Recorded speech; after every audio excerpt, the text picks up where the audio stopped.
Good morning mga kapwa ko guro na magsasaka. So, today is the last day of our long weekend. So, hindi na ako pumunta ngayon sa bukid kasi marami na akong dapat i-prepare para bukas. May pasok na bukas. So, maaga pa naman after kong maglinis-linis, naisipan ko na magpunla ng ubi. So, dito sa amin, marami akong tanim na ubi. At itong mga maliliit na ganito, pupunla ko naman para inabangan kasi hindi siya pwedeng gamitin sa pag-iluluto. So, ang ubi namin dito ay talagang pure na ubi. So, hindi siya yung ubi na may puti sa loob. Talagang pag binaak mo siya ay yan. Pure talaga na ubi, as in violet. Okay. So, at ito ang ipupunla natin kasi hindi naman siya pwedeng isama sa iluluto. So, ang dami ko dito tanim na ubi, mga bakod, mga puno. Pinagtatataniman ko hanggang sa makikita na lang namin, oh, may ubi pala doon. Okay, so nakakatuwa. So, nakita ko itong process na ganito. One time, isinama kami ng DA sa ibang farm. May program kasi dito sa Tagkawayan, Quezon, ang DA na yung mga farmers ay isasama sa iba't ibang farm para makakuha ng iba't ibang idea at mai-apply namin dito sa aming bayan. And then, isa ito sa nakita ko na yung mga ubi, tinatanim sa supot ng semento. And then, kailangan lang may pakabagan.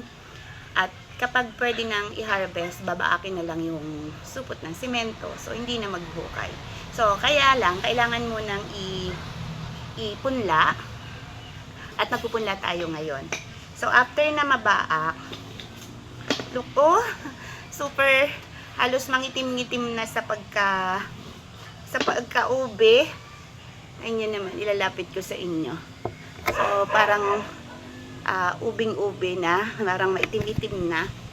Then, pag ito'y nabaa ko ng ganito kalalaki, kailangan mo nang isawsaw sa abo. So, itong abo na ito, kinuha ko dun sa aming tungko na ginagamit sa pagluluto. At sasawsaw ito. So, magiging ganito bago ilagay sa punlaan. So, mayroon ako ditong tray na luma, na sira na. At dun ko ipupunla, ilalagay ko isa-isa, dikit-dikit. Dikit-dikit yung binaak na ubi na sinawsaw sa abo. And then, after nun, pag yan ay sumibol na, siguro mga 2 weeks, pwede ko nang i-replant sa sako ng semento. So, dito naman lupa dito sa tray, ang ginawa ko, yung topsoil, tapos rasal, then, yung vermi fertilizer na bigay din ng DA. Dito kasi sa amin, sa bayan ng Tagkawayan, walang imposible kung gusto mo magtanim kasi ang DA dito ay very supportive. Mula pananim hanggang sa abono, bibigyan ang mga gusto magtanim, mga farmers, para yung gastos ay sobrang laki na maitulong ng gobyerno. So, kaya ipapakita ko ulit sa inyo kapag nagre-replant na ako dun sa mga sako ng semento. And then, doon sa mga gusto namang magtanim ng ube na wala namang pwedeng itanim, andito lang, punta lang kayo dito sa amin, bibigyan ko kayo. And then, huwag sabihin na dito sa bayan walang pwedeng pagtaniman kasi pwede po sa supot ng semento at lagyan lang po ng kahoy o kawayan na pakabagan o isandal sa bakod, pwede na po.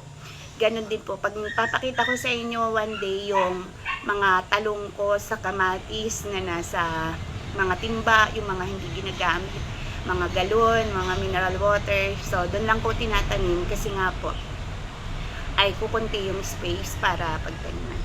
So, thank you. Matatapos na ngayong araw ang long weekend ng inyong gurong magsasaka. Bye-bye!